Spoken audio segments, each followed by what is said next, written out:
രണ്ടോ മൂന്നോ വർഷം കഴിയുമ്പോൾ നമ്മുടെ ക്ലിഫ് ഹൗസിലും രാജ്ഭവനിൽ മാത്രമല്ല നമ്മുടെ ക്ലിഫ് ഹൗസിലും ഭാരതാംബയും കാവിക്കൊടിയും ഉയർന്നു നിൽക്കും. നിങ്ങൾ ഈ അരിവാളും ചുറ്റികയും മറ്റേ ബോംബും ഒക്കെ ആയിട്ട് നടക്കുന്നതുകൊണ്ടാണ് നിങ്ങൾക്ക് ഈ പ്രശ്നം. ഈ നാടിന്റെ ദേശീയതയുടെ പ്രതീകമായിട്ടാണ് നമ്മൾ ഇതിനെ കാണുന്നത്. ഭാരതാംബയെയും കാവിക്കൊടിയെയും എതിർത്താൽ വരുന്ന തദ്ദേശ തെരഞ്ഞെടുപ്പിലും നിയമസഭാ തെരഞ്ഞെടുപ്പിലും ഒരു വിഭാഗം ആളുകളുടെ വോട്ട് മുഴുവൻ പെട്ടിയിലാക്കാം എന്നുള്ള വ്യാമോഹമാണ് LDF മന്ത്രിമാർക്കും CPM നേതാക്കൾക്കും ഇപ്പോഴുള്ളത്. ഭാരതാംബയും കാവിക്കൊടിയും ഈ നാടിന്റെ ആത്മാവിന്റെ പ്രതീകമാണ്. ആയിരക്കണക്കിന് വർഷങ്ങളായി ഭാരതാംബ സങ്കല്പമുണ്ട് ഈ രാജ്യത്ത്.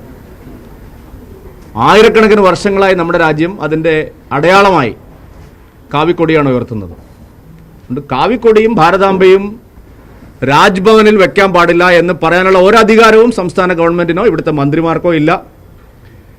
യോഗയുടെ കാര്യം പറഞ്ഞതുപോലെ യോഗാ ദിനം 2014 ആരംഭിച്ചപ്പോൾ ഈ മന്ത്രിമാരെല്ലാവരും മുഖ്യമന്ത്രി അടക്കം ഇത് പഴഞ്ചനാണ്, അപരിഷ്കൃതമാണ്, സംഘപരിവാറിന്റെ അജണ്ടയാണെന്ന് പറഞ്ഞ് കളിയാക്കിയതായിരുന്നു.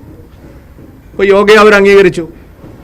രണ്ടോ മൂന്നോ വർഷം കഴിയുമ്പോൾ നമ്മുടെ ക്ലിഫ് ഹൗസിലും രാജ്ഭവനിൽ മാത്രമല്ല നമ്മുടെ ക്ലിഫ് ഹൗസിലും ഭാരതാംബയും കാവിക്കൊടിയും ഉയർന്നു നിൽക്കും. അതിലൊരു സംശയവും നിങ്ങൾക്ക് വേണ്ട. കേരളവും ഈ ദേശീയ ഗംഗാ പ്രവാഹത്തോടൊപ്പം നീങ്ങുകയാണ്. അതാണ് ഇത് നൽകുന്ന സൂചന.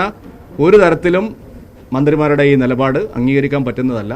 അത് വോട്ട് ബാങ്കിന് വേണ്ടി മാത്രമുള്ളതാണ്.